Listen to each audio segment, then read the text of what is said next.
All right, so it appears that Browns ownership and management, Andrew Berry and Jimmy Haslem, has forced Kevin Stefanski to start Shedeur Sanders going forward. He just announced it at the press conference at the podium. This is one day after when they asked him, will Shedeur Sanders be starting? And he said, oh, no, I'm not sure. Dylan will be back. We got to see what's going on. Yada, yada, yada. Ownership and GM Andrew Berry stepped in and said, absolutely not. Dylan Gabriel will not be starting. You will start Shedeur Sanders if you want to keep your job. We got to get into the video. Welcome to Keep the Vision. Make sure you like, comment, subscribe, share the channel, hit that bell notification, hype the video. Let's get right into it. Kevin Stefanski, you got forced to start Shedeur when we know you didn't want to. I know you don't like it, but it is what it is. Let's get into it, guys. Have to really be good about our process this week will be a big focus for us. Shedeur will start this week. Obviously, number one job of a quarterback is to win. So excited to get that first win under his belt. He said Shedeur will start. Those words, that shit probably tastes like NyQuil to you. That shit tastes like NyQuil. Yeah, that's what you get. They forced you to do this. You was going to do everything in your power to start Dylan Gabriel this week. They said, absolutely not. Beat it. And then next thing is improvement. And that's what young players do. Certainly young quarterbacks do. You get one game better, and that's just from working at it. So that'll be our focus.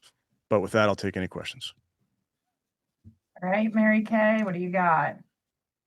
Yeah, well, I was going to ask if Shedeur was going to start, but now that you announced that for us, just when you went back and you looked at the film, what were some of the things that you felt that he really did good, other than the obvious? We know that he pushed the ball downfield a little bit, but what were some of the other nuances of his game?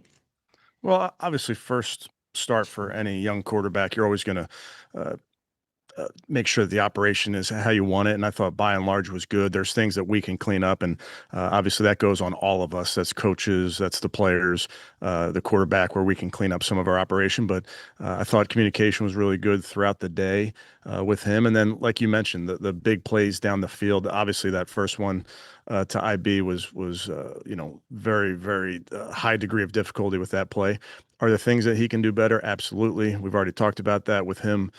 He has the mentality that he will, make the adjustments to the speed of the game, make the adjustments to what people are giving us to make those improvements.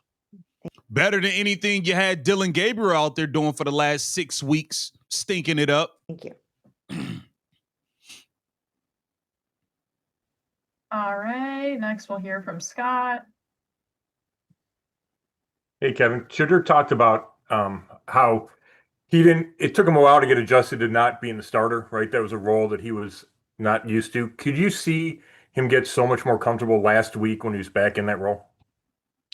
Without a doubt. And I think, again, there's such an adjustment for players coming out of college, regardless of position. But think about when you've started your whole life in high school and college, and then there is that transition, and that comes for everybody. But the message we always have around here is you have to stay ready so you don't have to get ready. And the life of a backup player, whether quarterback or otherwise, it's a grind. You really got to work when nobody's watching and those type of things. Now, once you do get that into that starter role, that's when the reps come. That's when the game plan is really built around your comfort level and those type of things. So it's only natural that players in that position feel more comfortable. And that's our job as coaches to continue to tweak and adjust and make sure that we're leaning into what our players do best. And how did you see him make a jump in handling pressure/blitzes yesterday from that Ravens game? Well, obviously, like we talked about, made a big play versus an all-out pressure. That's going to be something that you always have to anticipate. Defensive coordinators blitz young quarterbacks. It's just what they do, and we have to look at that as an opportunity, certainly in the pass game, to make big plays. So that's a focus for us moving forward. Thanks.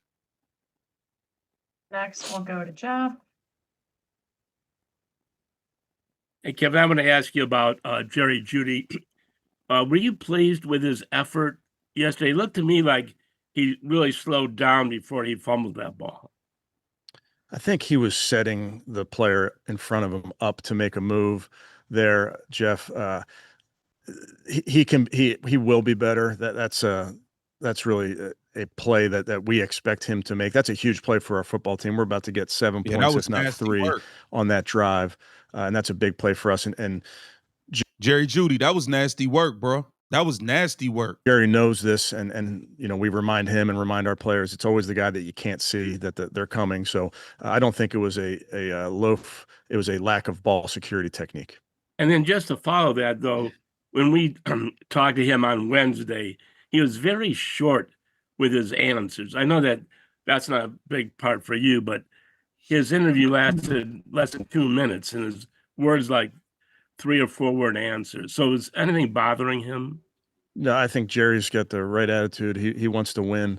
Obviously, when you're not winning, that certainly can affect your mood, if you can imagine. But he's focused on winning. All right, thank you. Okay, we'll hear from Ashley next. Anything he can do that would, hey Kevin, I guess, is there any point with Miles, is there anything he can do that would surprise you? And like Joel was even joking, 3 sacks is kind of a down day for him at this point. Yeah, like I talked to you guys before. I would say watch Miles play the run. Yeah, and listen, I get that sacks get a ton of attention. That's our game, and everybody knows the stats and the records and all that thing. But man, we focus on playing sound, hard football. And I think if you watch Miles watch him play the backside of the run in that game where they tried to put a jet sweep in front of him, he closed and made the tackle. I mean, those are high level plays. They don't get this. Mason, Mike Hall, Shelby, like, is this what you guys envisioned when Jim got here and wanting that interior pressure? And how has that impacted Miles and really like enhanced his production too?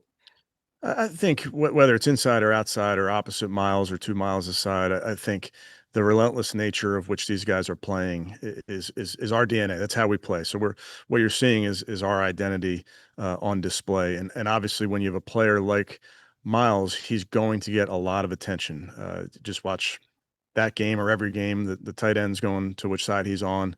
The running back oftentimes will make his way over there. The slide may make its way to his side. So it only presents opportunities for everybody else. And those are the effects of having a player of Miles's caliber.